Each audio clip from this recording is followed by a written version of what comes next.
지구상에서 우리 후손들이 살아갈 수 있도록 해줄 수 있는 거야? 라는 거에 대한 의문이 제기되기 시작했어요. 그래서 유엔에서 이제 얘기하는 게 뭐냐면 이런 지속 가능한 개발이라고 하는 그런 어떤 화두를 던지기 시작하는데 서스테이너블 디벨롭먼트라고 그건 뭐냐? 우리는 어떻게든 더 잘 살기 위해서 더 행복하기 위해서 인류가 끊임없이 뭔가 발전하고 개발하고 이런 노력을 하고 있는데 과연 이런 게 올바른 방향으로 가고 있는 거냐?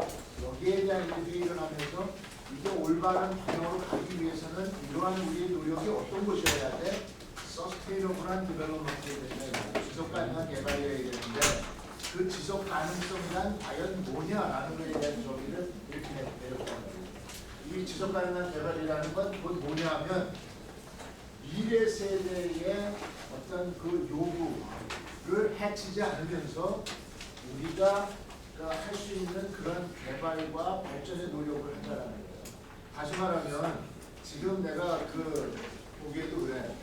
내가 이제 80년대 미국에서 유학을 하고 한 10년 정도의 공백기가 있다가 90년대 초반에 여러분들이 태어나기 직전에 이제 한국에 돌아와서 이제 교수생활을 시작했어요. 한국에 처음에 왔을 때의 내 소감이 뭐였냐면 나는 이제 건축을 전공하는 사람으로서 딱 차를 타고 이렇게 서울 시내하고 뭐 지방 쭉 다녀보니까 그때가 언제냐면 뭐 200만 원 주택 건설하고 뭐 하고 막 이러면서 분당 신도시, 일산 신도시 막 이런 게 생겨나 그 이후에요. 80년대. 그리고 와서 한국에서 보니까 내가 보는 관점에서는 they have done too much. 너무나 많이 수월이 한국이 바뀐 거야. 변한 거야. 경우에 따라서는 너무나 많은 엄청난 변화가 일어났는데 과연 이러한 변화가 좋은가 나쁜가 라는 측면에서 봤을 때 그때 내가 했던 얘기가 뭐냐면 아니 지금 이 사람들이 자기네가 다 해버리면 나중에 우리는 또 우리 다음 세대는 그러면 뭘 하라고 무슨 말인지 알겠어요? 어떤 면에서 보면 그런 게 곧 지속 가능한 개발의 어떤 그런 개념이 아닐까라는 생각입니다.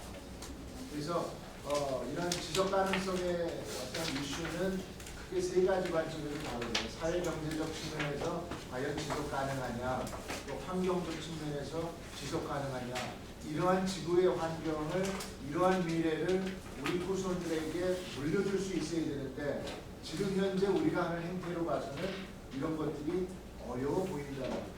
그러면서 이제 유엔에서 본격적으로 이걸 문제에 삼고 등장하기 전인 게 1992년도란 말이에요. 그래서 지속 가능성에 대한 문제가 드디어 등장하기 시작했다 하는 얘기고요. 자, 그래서 어떻게 보면 이 책에서도 지금 얘기하는 건 서스테이너블 디자인, 그럼 건축이나 도시적 맥락에서 보더라도 이런 지속 가능성을 염두에 둔 그런 어떤 도시나 건축 이런 것들은 앞으로 미래 세대를 위해서 굉장히 중요한 문제다 라는 얘기고요. 그러니까 왜 중요한지 이제부터 우리가 한번 따져보겠다 하는 얘기입니다. 그래서 지속 가능성 아까 말했듯이 앞으로 다음 세대의 어떤 그 요구를 해치지 않으면서 우리가 해야 될 일이 범위가 어디까지인지 이걸 정하는 거다라는 거고요. 그럼 왜 그런 걸 정해야 되는지를 보면은 첫 번째가 뭐냐면 우리 주로 이제 환경적 맥락에서 이걸 볼 텐데 첫 번째 지금 우리가 하고 있는 건 뭐냐면 너무 과도한 개발이나 무분별한 개발로 인해서 뭐가 우려가 되고 있냐면 지금 우리가 살고 있는 지구 생태계의 생태학적 그 시스템이 드디어 붕괴하기 시작하는 거 아니냐. 생태학적인 원리의 가장 핵심은 뭐냐? 핵심은 뭐냐면 생태학적 균형이란 말이에요. 순환 체계, 생태학적 균형, 밸런스가 가장 중요한데 지금 보니까 과도한 그런 개발이나 어떤 무분별한 개발에 의해서 지금 우리 지구 생태계의 어떤 생태학적 균형이 깨지고 있는 것 아니냐. 여기에 대한 우려가 가장 큰 문제고요. 그럼 생태학적 균형이라는 거 우리가 인류가 생존하기 위해서 필요한 생태학적 균형의 가장 핵심적인 것들이 뭐냐라고 하면 바로 저런 것들이요. 에어, 워터, 푸드, 에너지, 매트리얼, 웨이스트 이런 것들. 가령 한번 생각해 보세요. 여러분들 요즘에 가장 심각한 문제가 뭡니까? 우리 미세먼지, 대기 문제. 옛날에 이런 건 전혀 고민 안 되던 문제였어. 이제는 우리가 숨쉬기가 힘들어. 그죠? 심지어는 중국 사람들 그래서 뭐 어떻게 폐 청소하기 이번 휴가를 가야 되는데 베이징, 상하이 너무 공해가 심해가지고 무슨 말인지 알겠어요? 그게 남의 얘기가 아니야. 우리도 지금 매일매일 미세먼지 경보가 뜨는데 지금 보면 요즘에 하루가 다른데 미세먼지 때문에 바깥 출입을 자제하라고 그런다고. 아, 이게 사람이 살 곳이야. 미래 세대한테 이러한 땅을 물려줘서 되겠어? 자, 대기 문제 굉장히 심각하다. 어쩌다가 이렇게 됐냐? 이런 대기 문제의 가장 근본적인 원인은 뭔지 아세요? 뭐예요? 화석연료의 사용. 화석연료 사용 때문에 자동차 뭐 이런 거. 그래서 바꾸자고 하는 거예요. 두 번째는 뭐냐? 워러. 여러분들은 숨을 안 쉬는데 한 3분만 숨을 안 쉬어도 생명의 위협을 느끼지? 아마 5분만 안 쉬면 살아남을 사람 아무도 없을걸? 물은 어떠냐? 여러분들 예전에 우리 어렸을 때는 어디 가서라도 물 물고 막 떠먹어도 괜찮았어. 지금은 다 오염돼가지고 어디 가서도 자연 상태에서 그냥 물을 떠먹거나 이런 것들은 불가능해. 심지어는 어떤 세상이 됐어? 물을 사먹는 세상이 됐어. 이제 공기도 사 마신다 그러지만 물을 사먹는 세상이 됐는데 내가 가만히 따져보니까 먹는 물값이요 기름값보다 비싸요. 그말인지 알겠어요? 먹는 물값이 그 정도로. 그러니까 물 문제도 굉장히 심각한데 여러분들 물 없이 우리 인체의 70%가 물이야. 물이 없이 얼마나 생존할 것 같아요? 물을 못 마시면. 그렇지? 뭐 열흘? 보름? 뭐 그 정도. 우리 체내에 있는 수분을 다 소진할 때까지 생존하겠지. 하지만 물은 우리 생존에 굉장히 필수적인 거예요. 그 다음에 또 하나 중요한 거. 푸드. 먹을 음식. 요새 믿을 만한 먹거리가 있나요? 먹는 게 불안하지. 그죠? 생각해봐. 이건 사는 게 아니야. 마시는 공기, 마시는 물, 먹는 음식 하나도 믿을 게 없으면 이게 도대체 우리가 사는 거냐 말이야. 여러분들 음식은 어느 정도는 안 먹어도 견딜 수 있을 것 같아요. 그런 대표적인 사례가 있지. 나같이 비축을 많이 하는 사람은 오래 버틸 수 있겠지. 체내 지방으로 축적하고 있다가 나중에 피가 막 꺼냈으면 되니까. 그래서 수명이 그런 얘기도 있죠. 오히려 비만인 사람이 더 수명이 길 수도 있다. 무슨 말인지 알겠어요? 에너지를 그만큼 갖고 있다는 얘기예요. 비축된 에너지가 있다는 얘기예요. 근데 사람이 그럼 얼마나 생존할 수 있을까? 먹지 않으면서, 음식을 먹지 않으면서. 보통 일반적으로 한 3주? 4주가 채 안 되는 거라. 그거 어떻게 증명했냐면 옛날에 광산에서 인부가 갱도가 무너져가지고 갇혔어. 그 사람 구출하는데 시간이 급한 거지. 그럼에도 불구하고 그 사람 구출하는 데까지 걸린 시간이 21일이 걸렸는데도 옛날 이 태백의 탄광에서 그 양창선이라는 사람이 살아남았어. 그러니까 사람이 먹지 않고 21일까지 견딜 수 있구나. 무슨 말인지 알겠어요? 자, 그렇지만 하여간 먹지 않고 견딜 수 있는 건 기껏해야 3주밖에 안 된단 말이야. 그러니까 음식을 필요로 하는데 오늘날 우리 먹거리는 과연 안전하냐? 이런 맥락에서 보면 전 세계에 지금도 굶주리고 있죠. 저 아프리카 이런 데 가면 뭐 북한 멀리 갈 것도 없어. 북한에 굶주리는 아이들이 얼마나 많아. 식량 문제 심각하게. 그 다음에 또 하나 문제가 뭐야? 에너지 문제. 에너지가 없이는 우리가 살아갈 수가 없다. 근데 그 에너지가 거의 다 이제 파스고 고갈돼가는 뿐만이 아니라 이런 것들이 이제 환경 문제를 유발하는 거죠.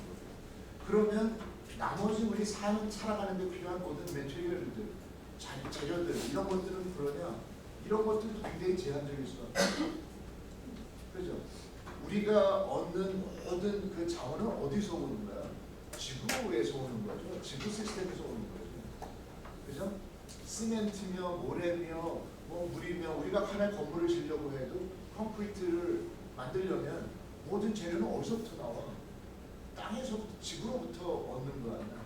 근데 지금처럼 매스 프로덕션하고 무한정으로 이런 자원을 사용하다 보면 이런 리소스가 고갈될 수밖에 없겠죠. 그죠? 우리가 다 써버려가지고 다음 세대에 여러분들이 쓸 수 있는 게 없어져 버리면 여러분들은 앞으로 어떻게 살아요? 그래서 앨런 머스크가 뭘 하는 거야? 화성을 개발하고 있는 거야. 여러분들이 지구에서도 살 수 없으면 이제 화성으로 이주시키려고. 마지막으로 우리가 그래서 이렇게 이러한 소비, 대량 소비를 하면서 결과적으로 만들어내는 것들은 뭐야? 전부 쓰레기, 폐기, 뭐 이게 처리가 안 돼. 그러다 보니까 점점 오염이 시작되는 거죠. 자, 이런 상황에서는 도저히 지속 가능한 개발이라는 것이 불가능하다 하는 얘기. 그렇다면 이런 상황을 극복하기 위해서 우리 후손 대대로 이어서 모든 지구상에서 누릴 수 있는 자원을 사용하고 누리고 또 깨끗한 공기와 맑은 물과 그 다음에 어떤 우리의 유익한 이로운 어떤 그런 음식물을 섭취하고 필요로 하는 모든 자원을 얻어 쓰고 할 수 있도록 하기 위해서는 우리가 지구 시스템의 어떤 생태적 순환에 대해서 다시 한번 생각해 볼 필요가 있어요. 바로 이런 걸 고려한 그러한 건축적인 접근을 서스테이너블 디자인이라고 얘기를 하는 거예요. 사실은 이런 문제는 200년 전에 산업혁명이 일어나기 전에는 전혀 문제가 안 됐었어요. 불과 200년 만에 온 세상이 이렇게 바뀌어버린 거예요. 그러니까 인류의 어떤 그 문명사를 크게 보면 첫 번째 그 어떤 그 역사적인 어떤 레볼루션을 우리가 농업혁명이라고 하죠. agricultural revolution.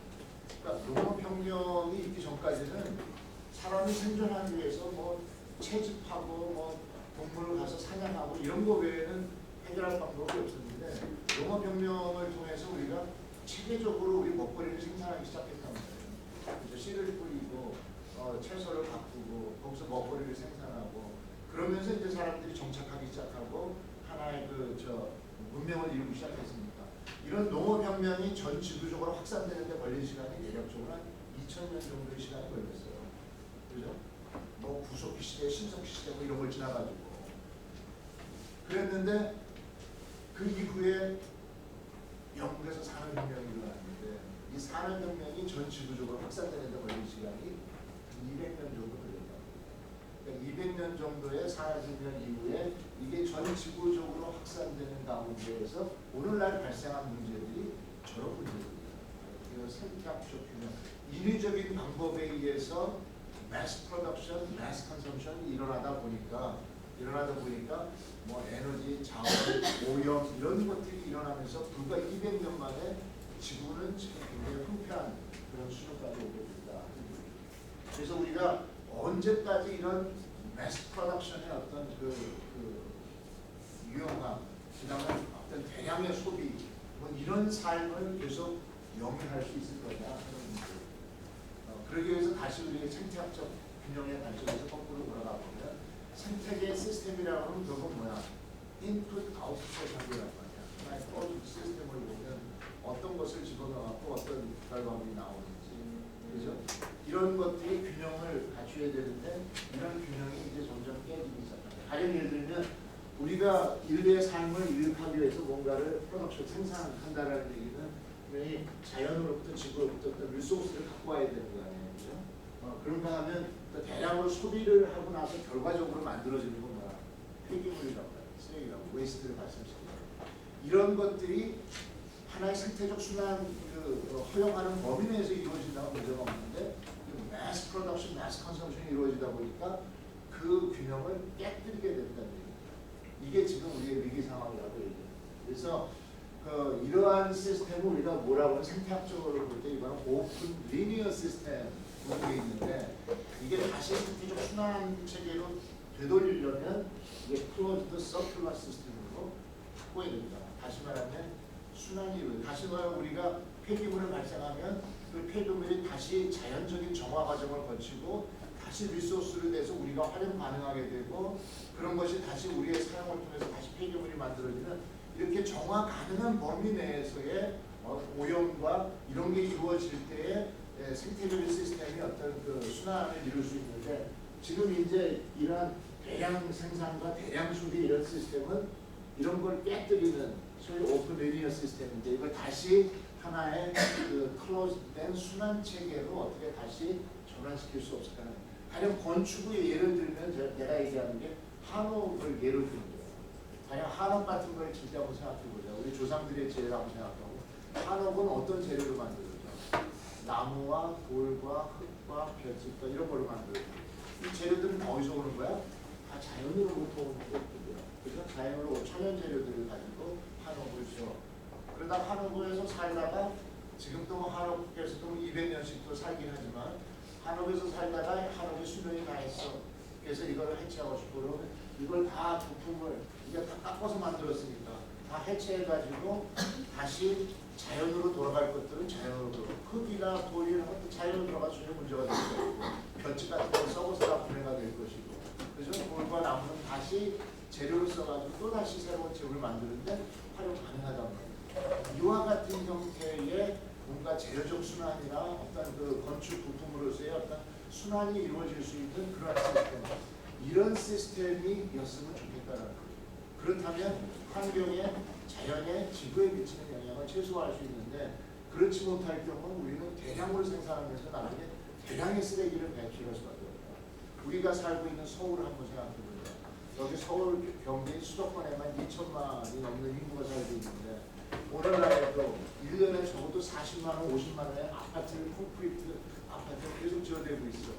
앞으로 이제 조금만 더 있으면 내가 볼 때는 서울 경기 지방의 수도권에 있는 인구가 전국으로 분산이 될 거라고 난 생각을 해. 왜? 이 사람들이 다 원래 어디서 온 사람들이야? 내 또래의 사람들이 원래는 다 서울 사람이 아니었어. 그 당시에 학교를 졸업하고 직장을 찾아서 전부 서울로 수도권으로 이사 온 사람들이에요. 그래서 여기 인구의 절반이 모여서 살았는데 이 사람들이 지금 다 은퇴하고 어떻게 되겠어? 다 자기 고향으로 가고 싶을 거 아니야. 그동안에 벌어놓은 돈과 뭐 이런 거 가지고 고향으로 쫙 내려가서 자기 고향의 발전을 위해서 뭔가를 해야 되겠지. 나는 그렇게 하자고 얘기하는 거야. 하라고 그러는 거야. 나는 가야 될 고향이 없지만. 그래서 그렇게 되게 되면 인구 절반이 줄어버려. 아니면 서울에 수도권에 있는 거. 그러면 그 많은 콘크리트 빌딩들은 어떻게 해야 될까요? 사실은 굉장히 심각한 문제를 갖고 있다고 생각을 해요. 그래서 지금도 1년에 40만 원, 50만 원. 그래서 뭔가 패러다임이 새롭게 바뀌지 않으면 안 된다는 거예요. 아마 그런 이슈들을 지금 계속 이제 우리가 오늘 다루게 될 것이다 하는 거죠. 자, 이런 거를 이해시키기 위해서 이제 하나의 사례를 들고 있는 게 뭐냐면 이스터 아일랜드라고 하는 하나의 그 섬 얘기를 합니다. 내가 여러분들한테 나누는 것도 이스터 아일랜드에 대한 이런 가격을 나누고 있는데 도대체 이스터 아일랜드에서는 어떤 일이 벌어졌나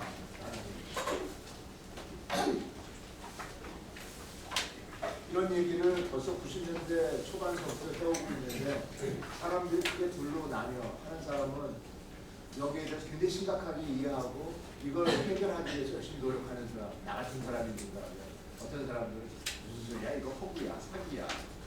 그리고 그런 거에 아랑곳 없이 자신의 어떤 이익만. 그 대표적인 사람이 누구야 지금? 미국의 그때 대통령인지 모르지만 대통령을 선출된 도널드 트럼프라는 사람이 온갖 기후변화와 관련된 이런 지금 원칙들을 막 다 뒤집고 있어요. 걱정스러워. 근데 왜 그러면 안 된다 하는 얘기를 지금 우리가 해보고 왜 그러면 안 됩니까? 트럼프야말로 데려다가 이런 교육을 좀 시켜야 되는데 지금 교육을 받으려고 안 하고 지금 그러고 있으니까. 자, 그래서 우리가 이스터 아일랜드에서부터 뭘 배울 수 있느냐라는 어떻게 보면 이스터 아일랜드는 그 남태평양에 있는 하나의 그 독립된 섬인데 이거는 그 자체적인 어떤 생태계를 갖추고 있었단 말이죠. 가령 우리가 그 찰스 다윈의 그 진화에 대한 걸 얘기할 때 갈라파고스 섬 뭐 이런 것처럼 하나의 그 독립적인 어떤 생태계를 완벽하게 이루고 있는 그런 섬이었고 나름대로 거기에 인간이 생존하면서 엄청난 문화를 구축하고 살았던 그런 곳이었어요. 그래서 오리지널리 보면 이거는 서브 트로피컬 패러다이스. 내가 지난 겨울에 발리에 갔을 때 딱 느낀 게 그거거든요. 야, 여기는 천국이야. 정말 1년 내내 그 숲이 우거지고 새와 뭐 진짜 천국이야. 그래서 공항에 와가지고 출국하면서 이렇게 보니까 거기 진짜 써있더라고요. 패러다이스. 바로 이런 썸이었단 말이에요. 생물학적 다양성 뭐 등등.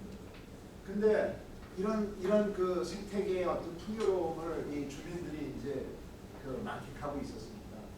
그리고 거기서 이제 그 하나의 그 문화가 이제 꽃이 피면서 점점 이런 자연 자원을 훼손하기 시작했단 말이에요. 자연 자원을 훼손하기 시작하고 그러다 보니까 우리가 알게 모르게 이런 이 이스트 아일랜드 섬의 어떤 생태계가 조금씩 파손되고 망가지죠. 근데 그래서 어느 순간에는 망가지다 보니까 빵 하고 망가졌는데 그게 뭐냐면 그 뭐라 그래요? 무슨 뭐 현악기나 또는 뭐 계란을 보면 선을 조율하기 위해서 땡기다 보면 어떤 임계점에 이르렀을 때 땡 하고 끊어지는 순간이 오겠지. 그지? 줄이 땡 하고 끊어지겠지. 그때 어때요? 여러분들 안 해봐서 몰라? 기타 같은 것도 안 쳐봐서 조이다 보면 땡 하고 끊어질 때 깜짝 놀라지 않아요? 그런 상황이 벌어졌겠죠. 하지만 그때는 어떻게 다시 돌이킬 수 있는 방법이 없어요. 왜 돌이킬 수 없었을까? 인류가 그리고 특히 이스트 아일랜드는 이들이 꼽혔던 문화를 보면 대단한 수준의 어떤 문명을 이뤘었는데 그럼에도 불구하고 이 사람들이 어떻게 그런 걸 전혀 알아차리지 못하고 그런 멸망의 길을 갈 수밖에 없었을까에 대해서 나중에 이제 학자들이 추론을 하는 거예요. 그 추론에서 보면 자 도대체 이 사람들은 어떻게 이런 걸 전혀 알아차리지 못하고 이런 멸망의 길을 갈 수밖에 없었나라는 측면에서 보면 이와 같은 관계를 설명할 수 있습니다. 가령 환경에 미치는 영향, environmental impact라고 하는 것은 세 가지의 함수 관계입니다. 첫 번째는 뭐냐? population, 인구수. 이게 뭔가 문명적으로 성숙하다 보면 인구수 계속 늘어난다는 거죠. population. 지금 지구의 인구가 얼마 전까지는 60억 인구였는데 우리나라는 지금 인구가 줄어서 걱정이죠 지금. 하지만 전 세계는 달라요. 얼마 전에 60억이었는데 지금 70억을 돌파했어요. 전 세계 인구는 계속 늘어나고 있어요 지금. 그 다음에 또 다른 건 뭐냐면 A, 이거는 affluence per person인데요. 사람들 개개인의 삶의 질에 대한 문제예요. 과거에 우리는 불편하고 뭐 하더라도 다들 참고 견디며 살았어요. 지금은 그렇지 않아요, 여러분들. 그죠? 모든 걸 다 쾌적하면 편하게 다 누려야죠. 그러다 보니까 인간의 어떤 삶의 질을 높이는 순간 1인당 환경에 미치는 어떤 영향이나 이런 것들이 굉장히 커진단 말이에요. 그러면 유일하게 이런 환경적인 영향을 줄일 수 있는 방법이 뭐야? 그런 기술적인 어떤 혁신 이런 걸 통해서 우리가 모든 걸 누리더라도 이런 영향을 어떻게 최소화시킬 수 있을까? 이것만 된다 그러면 괜찮겠지. 가령 예를 들어서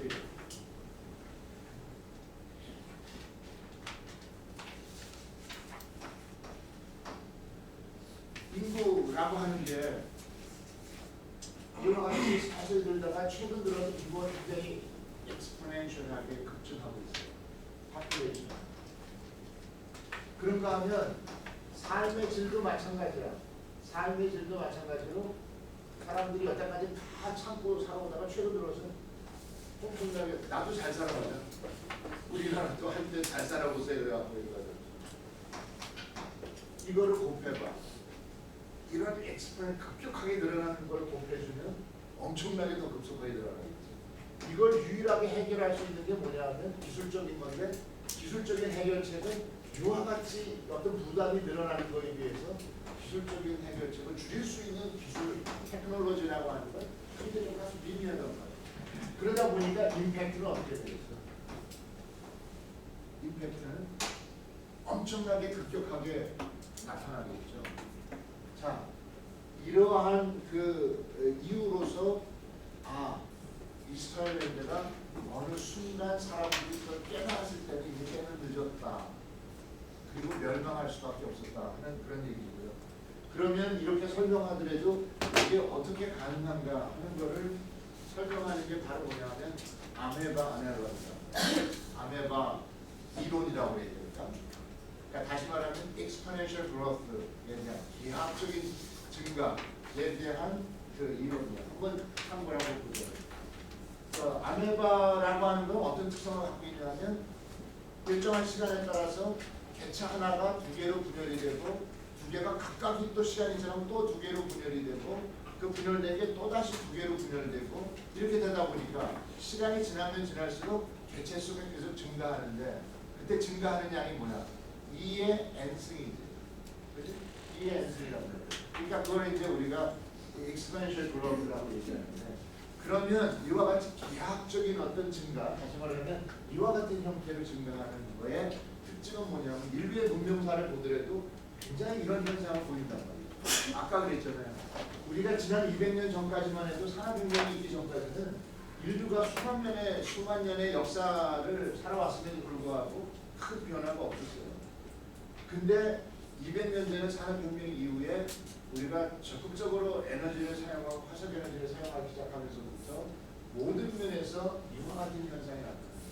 인구가 급격히 늘어나고 화석 에너지의 사용이 급격히 늘어나고 온실가스 배출이 급격히 늘어나고 이런 것이 엑스포넨셜하게 증가하고 있단 말이에요. 이와 같은 현상이 일어나는데 그랬을 때에 이러한 현상이 생태 시스템에 미치는 영향은 어떠냐라고 그야말로 순간 어떤 영향을 주면서 충격을 줘서 완전히 멸망시켜 버린다.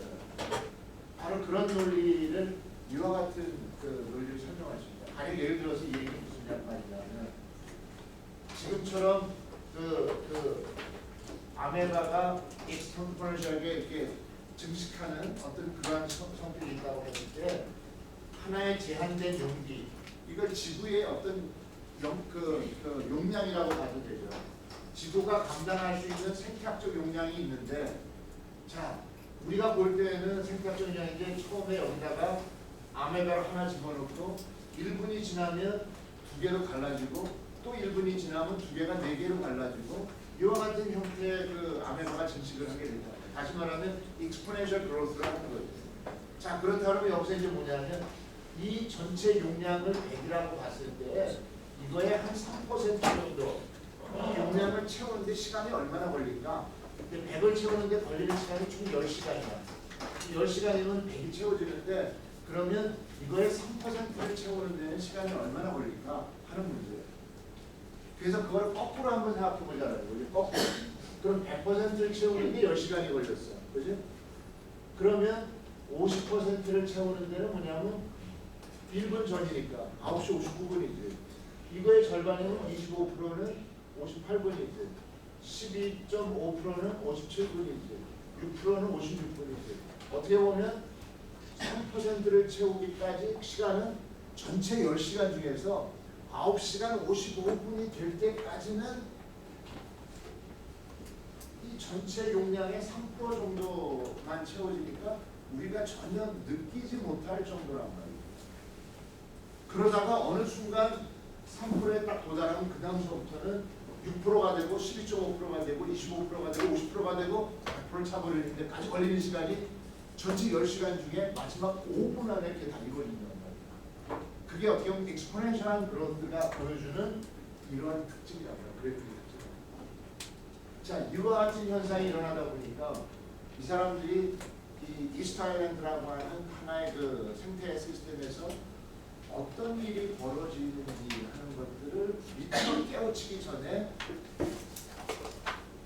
이런 멸망에 이르게 될 것이 아니겠느냐라고 지금 추정을 하고 있습니다. 그러면 지금 현재 우리가 살아가고 있는 모습은 어떠냐? 이 이스트 아일랜드에 살았던 사람들하고 도대체 뭐가 다른지 뭐가 같은지 한번 보자 말이죠. 여러분들은 다른가요?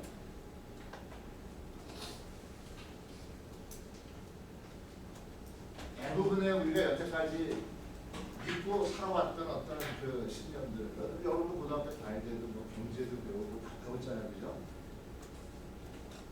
자본주의 배우고 다 배웠는데, 그래서 보면 우리는 일반적으로 어떠냐면 성장해야 된다. 특히 일어날 시간에 지금 잠자다가 이제 깨야 될 시간인데, 그러니까 성장을 해야 돼. 성장하지 못하고 멈추게 되면 굉장히 답답해요. 특히 그 중에서 경제적인 측면에서 우리나라가 지난 몇십 년 동안 거의 10%대 성장을 하면서 지난 몇십 년 동안에 경제 규모가 어마어마하게 커진 나라거든요. 그래서 전 세계 12위 정도의 경제가 조그만 나라가 전 세계 경제 규모로 따지면 한 12위 정도니까 엄청나게 경제 규모가 커진 그런 나라다. 그야말로 진짜 기적에 가까울 정도로 그랬는데 그러한 성장을 계속할 수도 없을 거 아니야. 그죠? 그러다 보니까 성장이 이제 둔화되기 시작하면서 10% 안으로 떨어지고 그래도 우리가 5% 7%만 이러다가 이제 최근 들어서는 목표가 3%인데 3%도 못하고 올해 경제 성장이 한 1.1% 될 것 같고 2%도 채 안 될 것 같아요. 그러니까 당장 그 고통이 여러분들 느껴져요?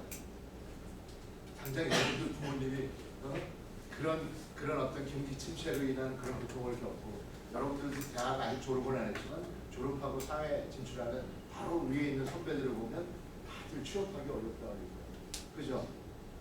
엄청나게 고통스러운 거예요. 엄청 힘든 거예요. 그러니까 만약에 이런 게 지속적인 성장이 돼만 준다면 전혀 그런 게 우리가 내가 대학을 다닐 때 대학을 졸업할 때는 여기저기서 다 오라 했어. 10군데도 넘는 데서 다 오라 그랬어.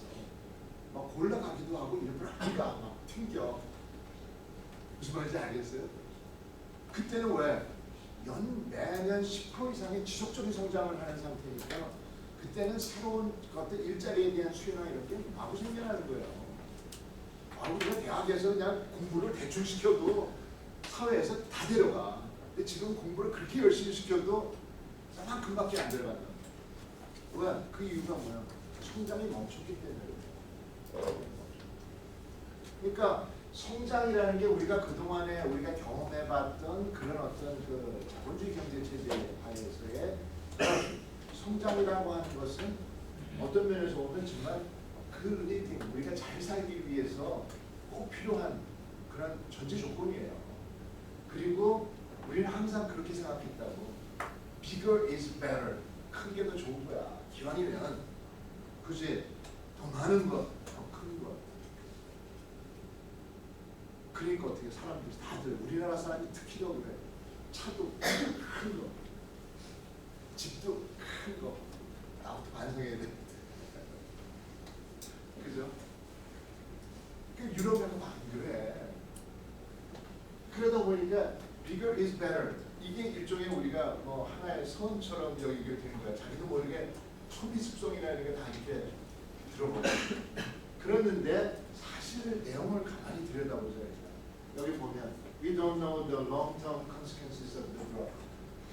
이런 지속적인 성장의 결말은 뭐냐? 우리가 무한히 성장할 수 있느냐? 결말은 뭐냐?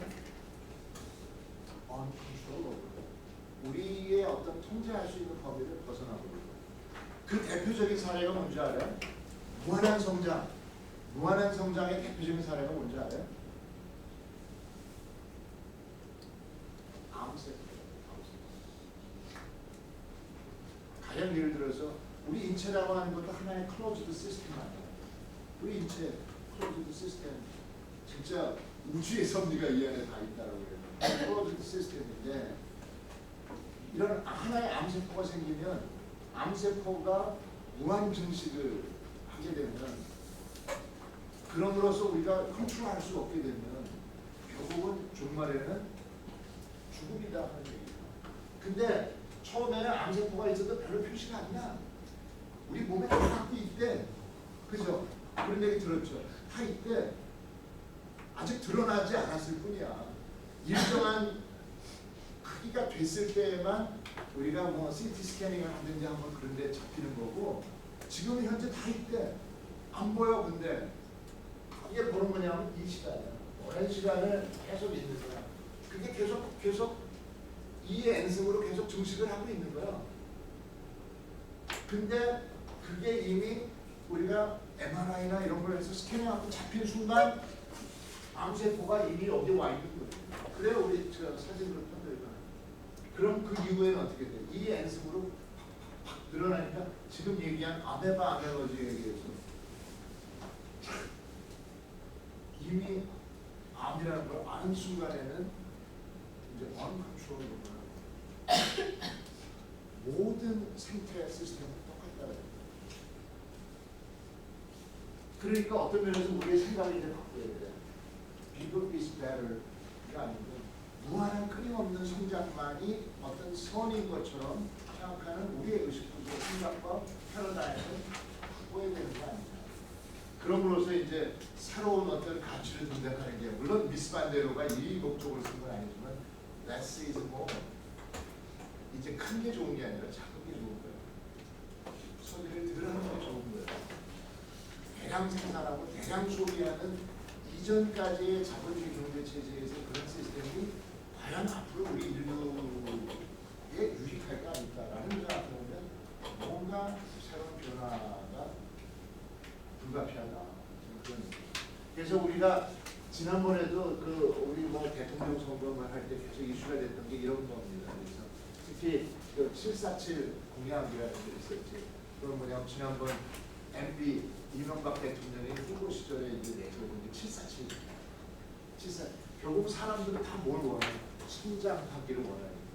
경제가 성장이 좋아져가지고 그 혜택을 누리고 싶으니까. 지금처럼 성장이 멈추면 고통스러우니까. 그래서 성장을 원하니까 이명박 대통령 그런 공약을 747 공약. 747이 뭐야? 이거를 우리가 성장률을 갖다가 매년 보면 5%씩 성장을 한다 그러면 14년이 지나면 5% 성장, 5% 성장, 14년이 지나면 절대량이 2배가 돼요. 근데 이거를 7%씩 성장한다라고 하면 그거의 절반, 7년만 지나면 2배가 되는 거예요. 다시 말하면 우리가 경제 성장률이 3% 밑으로 떨어지니까 이명박 대통령이 경제 살리겠다. 그래서 앞으로 내가 대통령이 되면 연간 7%씩 성장하게 하겠다. 연간 7% 성장해가지고 우리가 7년만 그런 성장하면 그 당시 우리가 2만 불 이랬답니다. 우리가 지금 2만 불이 아니라 우리가 4만 불 시대를 사는 거야. 4만 불 시대의 삶이라고 하는 건 2만 불 시대에 비해서 레벨가 훨씬 높지. 모든 사람들이 이런 꿈 아니야. 그지? 그러니까 이 말을 들으니까 나 찍어줘야 되겠다. 근데 뭐 10% 성장에 이제 현실적으로 가능한가? 우리 경제 시스템. 그러니까 이런 논리란 말이에요. 자, 근데 과연 우리가 그러면 지금 와서 우리 한번 잘 생각해 보세요. 지금 우리의 지금 현재 GDP, 1인당 GDP나 소득 수준이나 이런 거가 우리의 삶의 질하고 뭐 유럽에 가서 한번 유럽 사람들의 특히 동유럽이나 뭐 아니면 요즘에 스페인 그쪽이 많이 바뀐 것 같은데 그 사람들의 어떤 GDP가 우리보다 높지 않아요.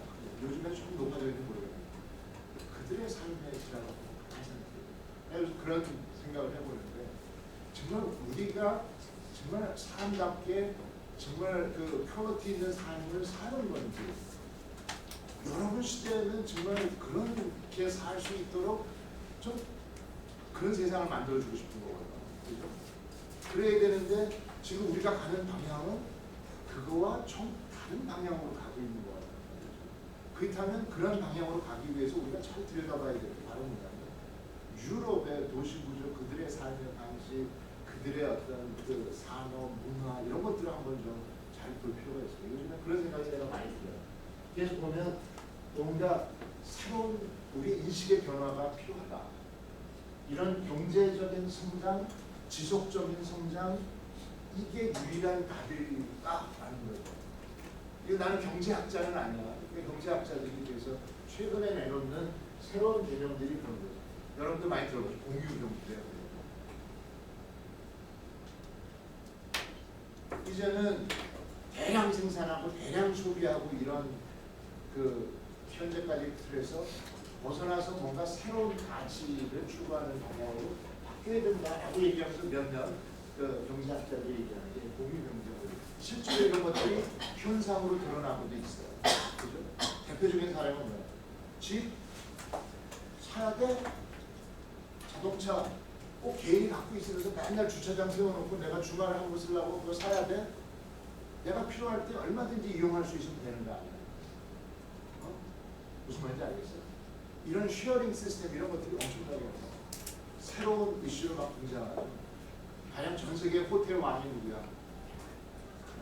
하얏? 전 세계 호텔 체인 제일 많이 하얏. 이 건물 물량으로까지. 근데 지금 현재 그런 그 숙박업으로 해서 가장 부가가치를 누리는 사람이 없대요. 정말 걔네는 하나도 없어 자기가 갖고 있는 거. 그거를 네트워킹 연결해가지고 누구나 다 쓸 수 있도록 공유할 수 있도록 그 네트워킹을 해야 됩니다. 그것만 가지고도 하이아트보다 더 많은 수익을 올리고 있어요. 이게 놀라운 게 아니에요. 세상이 그런 정도로 새로운 패러다임으로 크게 변화하고 있다. 그래서 지금 현재 우리가 가지고 있었던 여태까지 산업화 이후에 큰 게 더 좋고 많은 게 더 좋고 대량으로 생산해서 저렴한 가격으로 대량 소비하고 이와 같은 형태의 삶을 살아왔던 것에 대해서 이제 근본적으로 좀 회의를 하고 새로운 뭔가 방향을 찾아야 된다.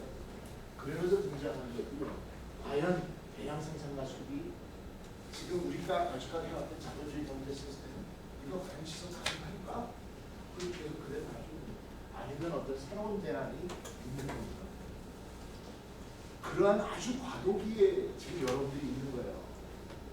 그러니까 그런 시대적 그런 요구를 잘 읽어야 여러분들이 정말 새로운 어떤 가능성을 스스로 발견할 수 있을 거예요. 그게 바로 우리가 시스템을 디자인을 해야 하는 이유예요.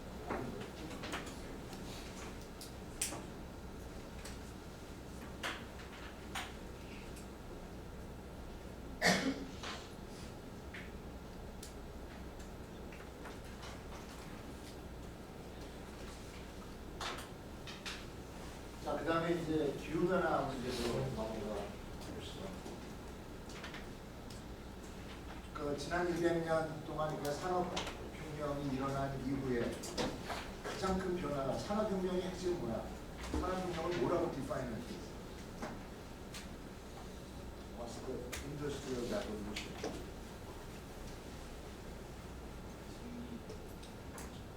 그래, 초기 시작은 증기기관에서 자, 그걸 통해서 어떻게 했어요? 산업혁명이 뭐야? 라고 물어보면 뭐라고 답할 수 있을까요? Mass production of good.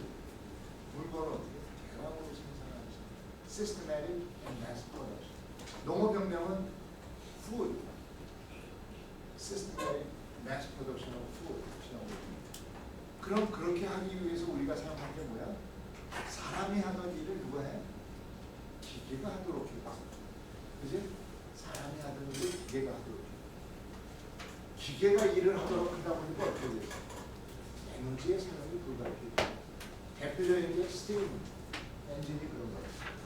일을 하게 하기 위해서 엔진으로 일을 하려고 하면 결국은 스팀을 만들었어야 되고 스팀이라는 건 결국은 석탄을 떼어서 나오는 에너지를 가지고 하는 거예요.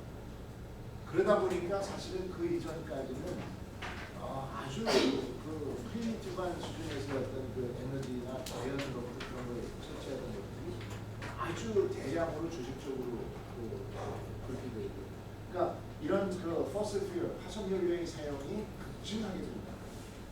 엑스포넨셜하게 늘어납니다. 엑스포넨셜하게 늘어납니다. 지난 200년 동안에 급격하게 증가했죠. 지구상에 매장되어 있는 그 기름, 석탄은 아직 좀 남았지만 가스 이런 것들이 곧 고갈될 만큼 자원을 고갈시킬 만큼 아주 그냥 200년 동안에 그냥 완전히 그걸 뭐라고 그래요? 아주 그냥 끝장을 내버렸어 인류가. 그러다 보니까 이런 화석연료의 상이라는 건 뭘 결과 표기물로 만들어 연소시키면 결과는 뭐야? 이게 탄소 성분이 쓰이는데 산소하고 결합시켜갖고 이걸 연소시키니까 에너지를 내기 위해서. 그러다 보니까 어떻게 돼요? 엄청난 양의 CO2를 이 CO2가 결국 뭐야? 온실가스라는 거야. 지구온난화를 유발하는 온실가스. 그러니까 지구온난화 글로벌 워밍의 진행이 돼서 그러면서 오늘날 기후변화는 북극이 뭐 얼음이 녹고 그죠? 그러다 보니까 북극곰이 내가 그 좋아하는 그 크얀색 그 폴라베어가 지금 갈 곳을 잃어서 지금 휘내고 있고. 근데 이 문제는 북극곰의 문제가 아니라는 거예요. 인간 문제인 거예요. 이런 상황에 도달하게 됐다. 그러니까 에너지 소비량도, 에너지 사용량도 그러니까 아주 급격하게 익스포넨셜하게 지금 증가했고요. 그러다 보니까 지금 와서 우리 보이는 뭐야? 앞으로도 지금처럼 살 수 있을까 하는 거지. 그럼 지금처럼 살 수 없다면 앞으로 어떻게 해야 되는 거야? 그게 바로 대안을 찾을 수 있는 거야. 에너지 소비를 어떻게 줄일 수 있을까? 그지? 지금처럼 막 소비해서는 자원도 없을 뿐더러 지구온난화에서 그로 인한 우리 환경적 피해가 워낙 크단 말이야. 그래서 아마 지금도 이미 늦었는지 몰라. 그죠? 그래서 재작년에 그 파리 기후협약에서 얘기한 게 뭐야? 전 세계 평균 온도가 2도씨를 넘어가면 안 된다고 여태까지 얘기했었는데 아니야, 그것도 불안해. 아까 아메바 아날로지에서 얘기했던 것처럼 이미 늦었을지도 몰라. 그래서 지금 뭐라고 해요? 1.5도씨로 억제하자고 전 세계가 약속을 했거든. 1.5도씨를 넘지 않도록 하려면 지금부터 우리가 할 일은 뭐야? 에너지의 사용, 화석연료의 사용을 확 줄여야 돼. 근데 말로는 그렇게 하고 아무도 행동하는 사람 없어. 지금 제일 걱정되는 사람이 트럼프 대통령이야. 지금 그동안의 미국의 정책을 힘들게 오바마 말년에 해서 친환경적인 전략을 다 만들어놨는데 다 뒤집어 엎겠대요. 그 다음에 그럼 대안이 뭐야? 기존의 화석에너지를 안 쓰려고. 제 생각은 리뉴얼 에너지 소스를 써야 됩니다. 이런 변화가 지금 엄청나게 일어나고 있는 거예요. 그래서 내가 제로 에너지 빌딩 뭐 이런 얘기를 하는 이유가 이런 탄소적인 건축물을 하는 이유가 특히 전 세계 에너지의 3분의 1 정도는 건물에서 발생합니다. 우리가 그만큼 책임이 있단 말이에요. 미래의 건축가는 바로 이런 문제를 해결할 수 있는 거야. 그게 바로 뭐예요? 서스테이너블 디자인. 자, 그래서 건물 분야에서는 그렇다면 뭐가 중요하냐? 에너지의 효율적인 사용, efficiency가 굉장히 중요하다. 그러니까 어떻게 보면 아까 얘기했던 그 수요가 있으면 공급하는 그런 것 대신에 수요를 최대한 억제할 수 있는 방법이 뭐가 있는지를 고민하는 것. 그게 지금부터 우리가 해야 됩니다. 그래서 efficiency, 효율을 높인다는 거가 더 좋은 문제야. 뭐냐면 그 경제적이나 환경적 관점에서 필요하면 자본주의 경제 시스템은 그런 거거든요. 수요가 있으면 수요와 공급의 관계에서 가격도 결정되고 이 양이 결정되고 하는 거 아니에요. 자본주의 경제 체제에서. 수요가 있어서 그걸 공급하기 위해서 수단과 방법을 가리고 그로 인해서 경제적 이익을 취하는 게 아니라 근본적으로는 수요를 억제하는 방향으로 가야 된다. 그런 면에서 이런 디맨드 컨트롤, 그러니까 수요를 억제하는 게 굉장히 중요하고 이런 거를 어떤 면에서 보면 수요 관리. 그래서 대부분의 그 국가에서 요즘에 에너지 관련된 정책들은 다 뭐냐면 수요 관리 정책을 쓰고 있습니다. 수요 관리. 우리나라도 말로는 수요 관리 정책을 쓰면서 실제 내용은 거꾸로 가요. 그거는 굉장히 후진적인 정책이에요. 특히 전력 산업 이런 거예요. 그래서 수요 관리 굉장히 중요한데 수요 관리 핵심은 뭐냐? 컨설베이션. 절약하는 거야. 사용량을 줄이는 거야. 근데 사용량을 줄이고 뭐 절약하라고 사람들이 다들 그게 고통스러울 것 같아요. 그래서 사실은 사용량을 줄이는 것, 수요를 억제하는 것, 이거야말로 새로운 어떤 생산이기도 하잖아요. 사실은 이런 그 개념적 이해가 나는 굉장히 중요하다라고 생각을 해요.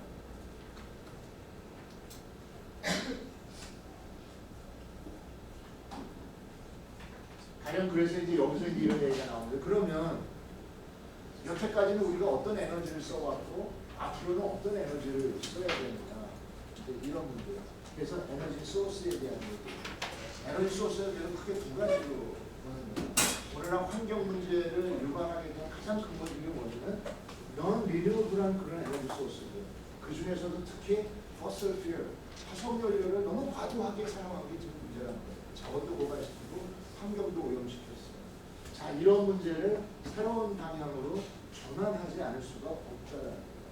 그래서 리뉴얼블 에너지를 바꿔야 됩니다. 그럼 넌 리뉴얼블 에너지에는 뭐가 있고 리뉴얼블 에너지에는 뭐가 있는가? 과거에는 그냥 에너지 공급만 하면 우리가 설비 시스템 기계적인 수단을 통해서 우리가 원하는 걸 다 충족할 수 있었는데 이게 너무 과도한 그런 자원의 소비라든지 또는 그 환경 문제 유발하니까 이런 게 문제다. 그러면서 이제 사실은 최근에 그 전 세계적인 추세는 석유 산업이 쇠퇴하기 시작했어요. 미국의 남부에 사는 사람들이 정말 많지. 텍사스나 오클라호마 그 사람들은 엄청난 석유 산업에 의해서 석유 산업 쇠퇴하고 그 다음에 워런 버핏이 이런 전 세계적인 글로벌 투자자들이 이제 더 이상 이런 정유산 이런 데는 투자를 안 합니다. 다 회수하기 시작하고 이 사람들이 리뉴어블한 에너지 쪽에다가 막 투자하고 대표적인 건 누구야? 요새 IT 기업들 구글, 애플, 그다음 마이크로소프트 이런 회사는 전부 다 뭐야? 우리는 100% 앞으로 리뉴어블한 에너지만 쓸 거고 이런 데다 투자하고 하겠다. 지금 이게 방향이 그쪽으로 흐름이 다 잡혔어. 그랬는데 지금 트럼프가 일어나서 뒤집고 있는 그런 상황. 가장 포슬프의 대표적인 건 뭐야? 오일, 가스, 콜. 근데 우리나라도 옛날에 연탄하고 콜 이런 걸 많이 썼지만 지금은 이제 그런 것들보다는 천연가스나 이런 것들 많이 쓰고 있죠. 근데 이런 것들은 사실은 이제는 자원 자체도 그렇게 많이 남지 않았어요. 별로 오래 가지 않을 거다라는 거고요. 그 다음에 이제 그러니까 새로운 에너지 소스에 대해서 기대를 걸고 있는데 우리나라는 원자력을 굉장히 선호하고 원자력을 많이 하는 나라입니다.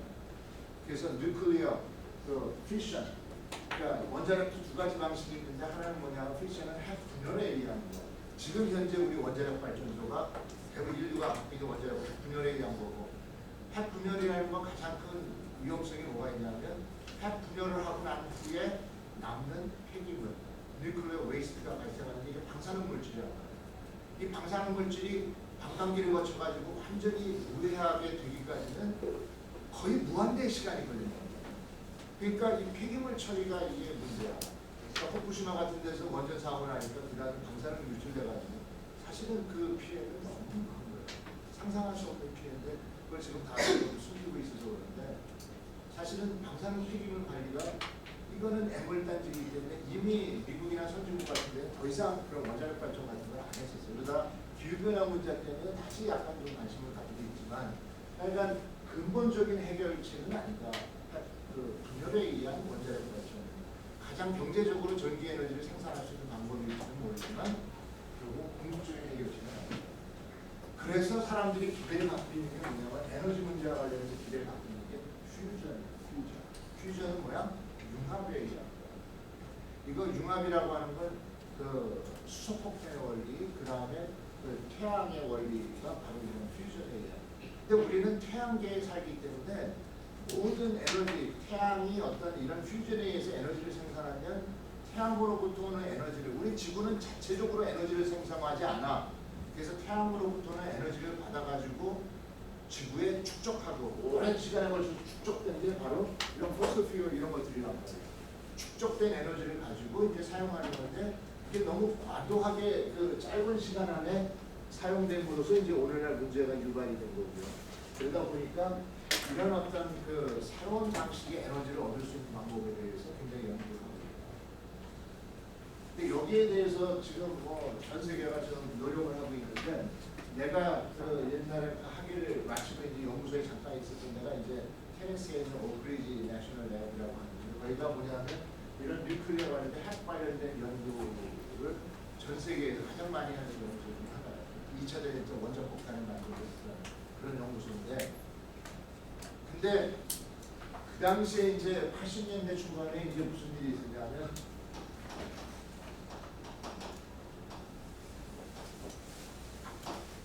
어떤 물리학자가 퓨전에 성공을 했다.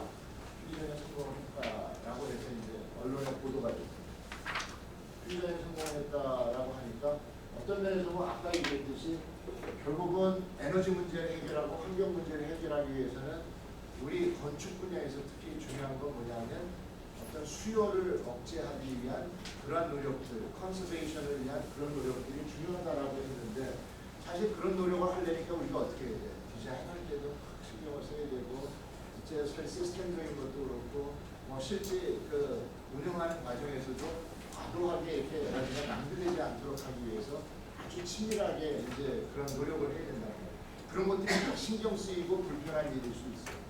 그래서 사실은 나는 이제 70년대에 그 에너지 파동을 겪으면서 80년대에 그런 어떤 건물 에너지 공부하러 유학을 갔는데 그때 이제 미국에서 언론에 보도가 됐던 내용이 바로 뭐냐면 물리학자가 어떤 실험실에서 퓨전에 성공했다. 퓨전에 성공했으면 이제 무한한 에너지를 얻을 수 있는 거예요. 이 에너지는 퓨전은 그 뉴클리어 웨이스트가 발생하지만 퓨전은 전혀 어떤 폐기물이 발생하지 않는 무한한 청정 에너지로 무한한 에너지를 얻을 수 있는 거니까 그때 그래서 우리가 내부적으로 이제 앞으로는 우리가 이런 에너지 컨ser베이션을 위한 뭐 이런 디자인적인 노력이 있는데 이런 건 다 소용없다. 그러다 필요 없고 앞으로 모든 건물에다가는 뭐만 이런 퓨전을 일으킬 수 있는 그런 조그만 플랜트만 하나 있으면 건물에서 필요로 하는 에너지를 생산해서 모두 전기 에너지 형태로 해서 사용하게 된다는 건 무슨 우리에게 편리할 것이다. 이제 전공 바꿔야죠. 그러고 있었는데 이제 한 가지 이 퓨전이 과연 그럼 실제로 가능하냐 아니냐에 대한 게 물리학자들이 다른 물리학자들이 그 실험을 똑같이 반복을 했는데 보니까 성공이 안 돼, 재현이 안 돼. 그러니까 그 다음 신문에 나온 게 뭐라고 하냐면 퓨전이 아니라 컨퓨전이다. 착각한 거야. 근데 이 자체가 아니라 사실은 그러면 퓨전이 성공하면 인류의 에너지 문제를 해결할 수 있을까? 만약에 퓨전이 성공했다 치자. 지금도 계속 연구 개발하고 있으니까 성공할 수도 있어. 퓨전이 성공해서 우리가 아주 그 손쉽고 간편한 방법으로 무한한 에너지를 만들 수 있다고 치자. 클린 에너지를. 그러면 인류의 문제, 에너지 문제를 해결할 수 있어. 생태학적 관점에서 보면 그렇지 않다라는 거죠. 무슨 말이냐면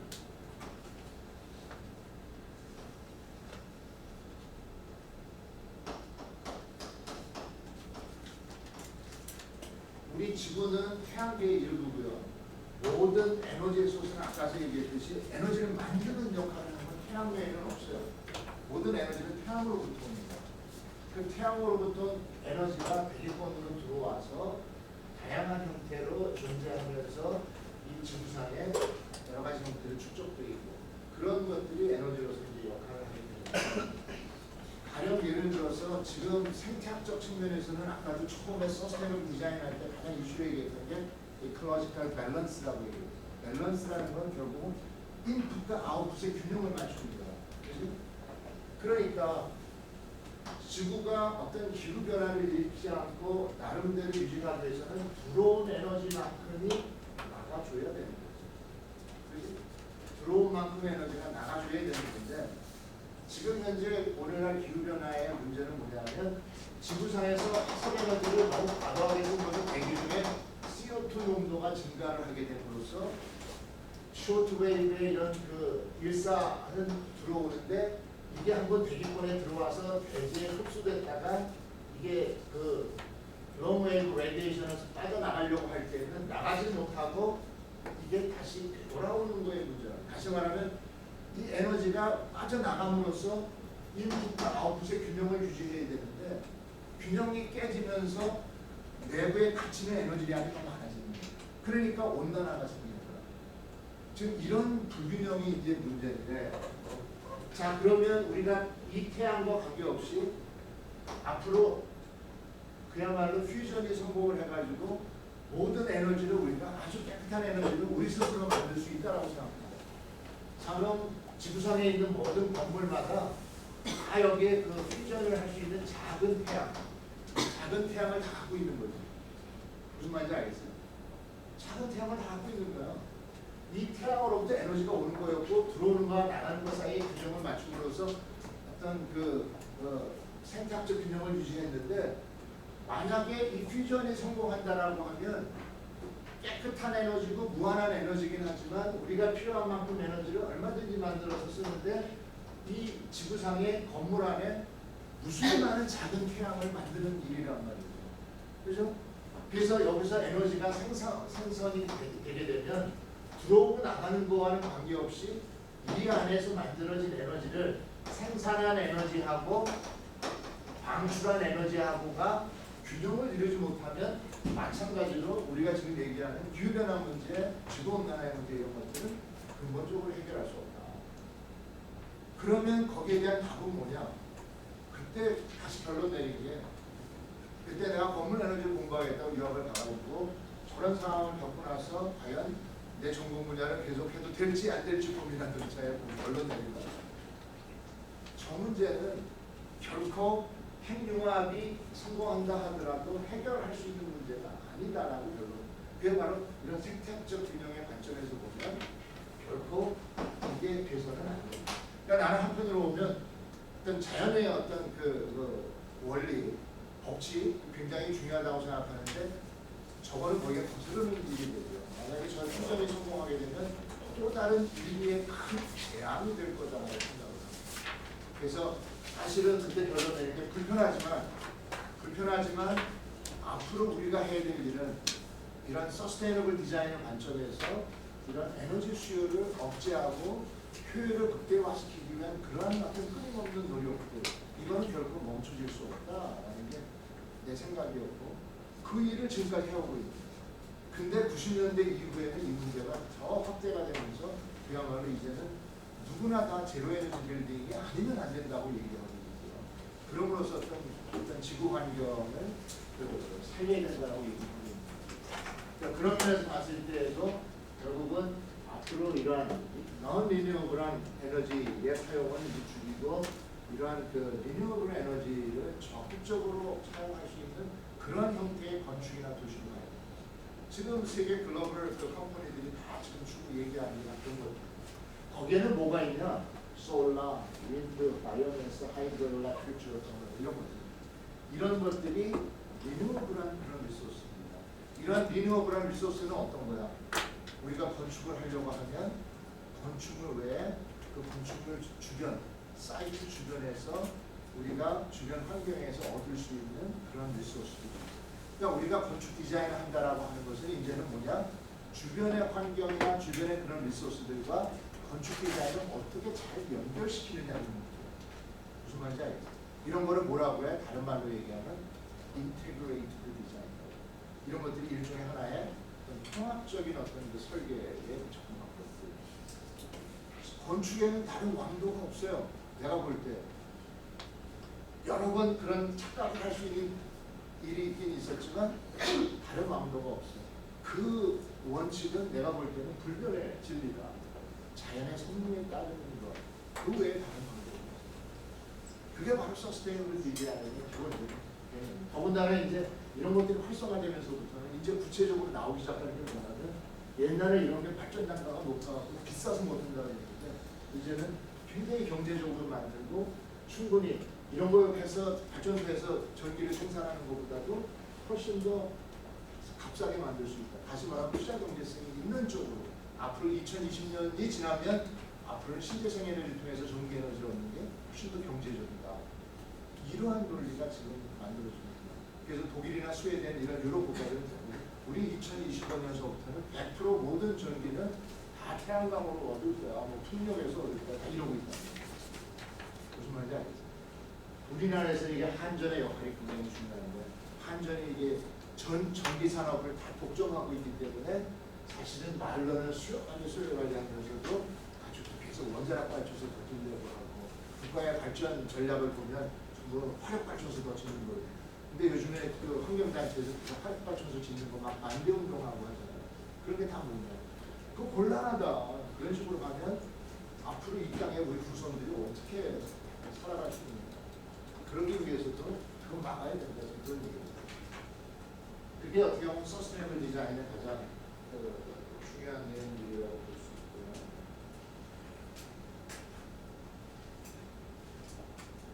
자, 그래서 이제 건축적인 면에서는 그럼 우리가 뭘 해야겠느냐 라고 보면 그걸 Architectural Solution 그래가지고 4R이라고 얘기합니다. 4R. 자, 어떤 때는 요것만 얘기하면 3R, 요것까지 얘기하면 4R. 경우에 따라서는 12가지의 R들이라고 12R 뭐 여러 가지가 있어요. 그 R자가 이 취향경적인 측면에서 굉장히 그 친숙한 단어가 있는데 RE 해서 R라는. 다시 말하면 reduce, 줄여야 돼. 두 번째 reuse, 재사용해야 돼. recycle, 재료적으로 재순환해야 돼. 그 다음에 regenerate, 재생산해야 돼.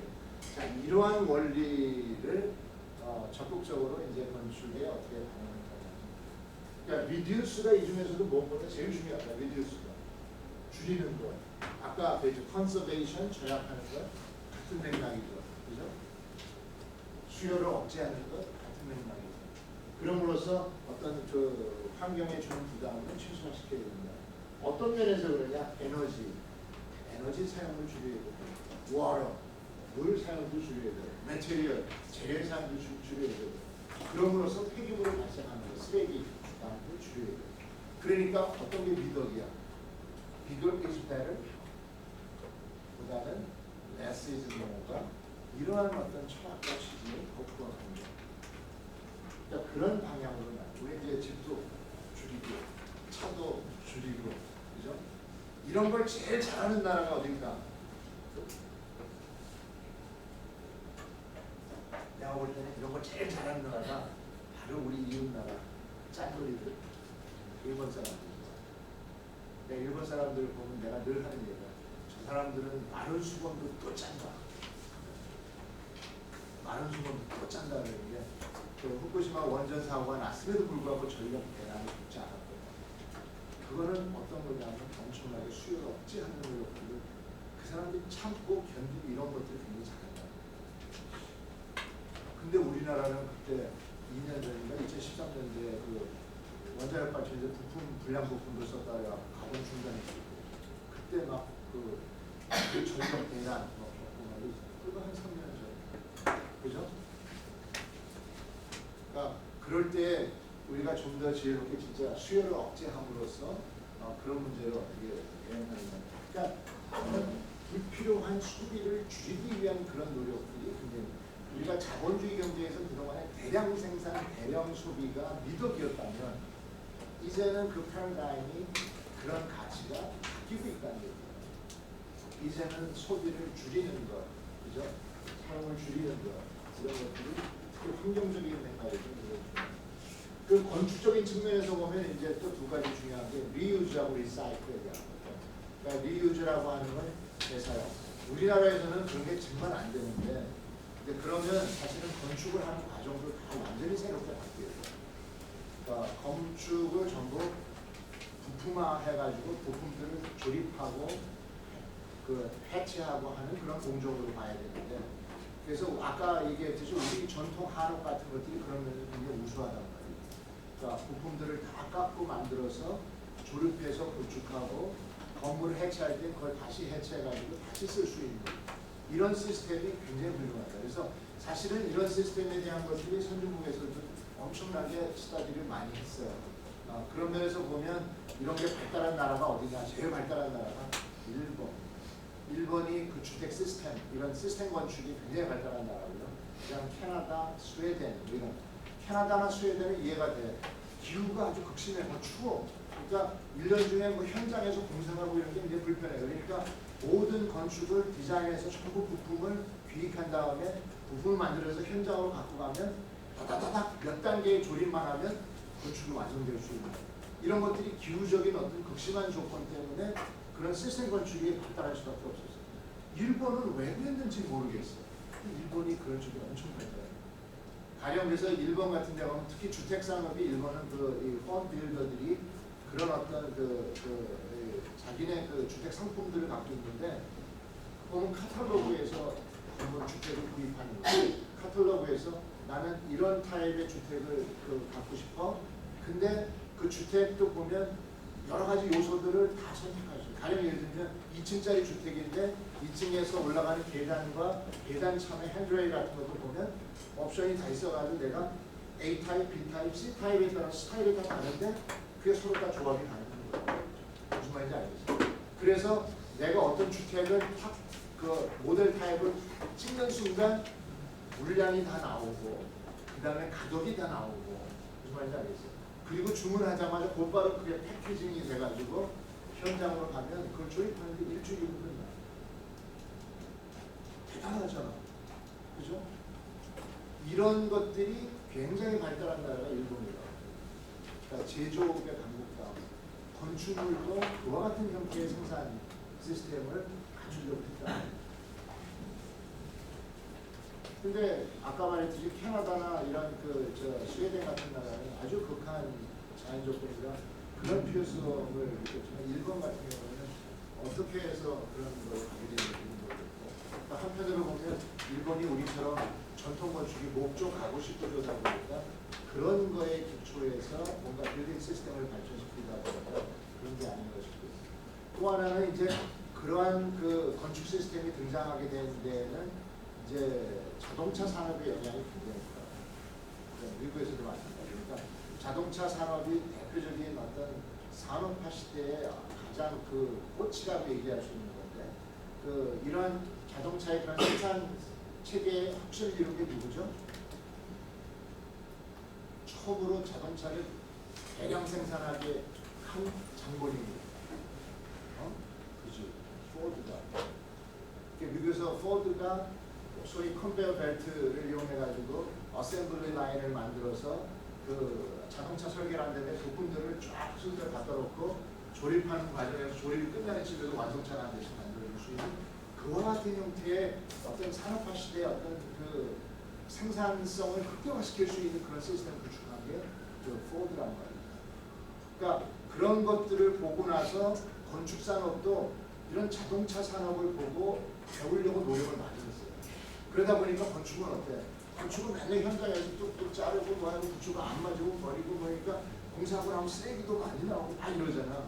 그러니까 그거를 철저하게 설계를 해서 부품 다 만든 다음에 모컵을 해서 다시 되는 것을 확인하고, 그리고 나서 전부 부품 리스트를 만든 다음에 공장에서 다 생산하고 생산된 거를 설계를 어떤 부품을 조합해서 어떤 설계를 하냐에 따라서 필요한 부품들을 현장에 보내주기만 하면 딱 조립해서 만들 수 있습니다.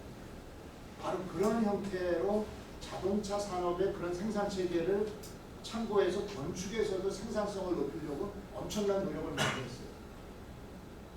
그럼으로써 이제 건축에서 부품화에 성공한 것들이 뭐냐면 윈도우 시스템, 도어 시스템, 목욕탕, 배트룸 유닛 뭐 이런 것들은 굉장히 체계화가 됐죠. 그죠?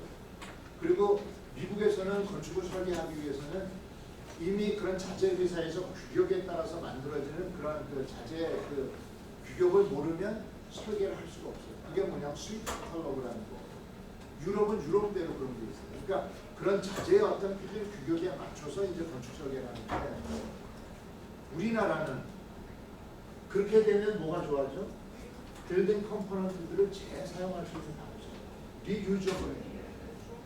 그래서 호주에 가서도 내가 보면 놀란 게 뭐냐, 호주에서는 하나의 건물을 해체하면 건물을 해체해서 우리는 그 무슨 뭐 해머 같은 거 딱 때려 부숴. 그죠? 근데 호주에서는 건물을 해체하면 와고 문짝은 문짝대로, 창문은 창문대로 다 떼가지고 얘네들을 다 어디로 갖고 가냐면 저 그 바깥에 그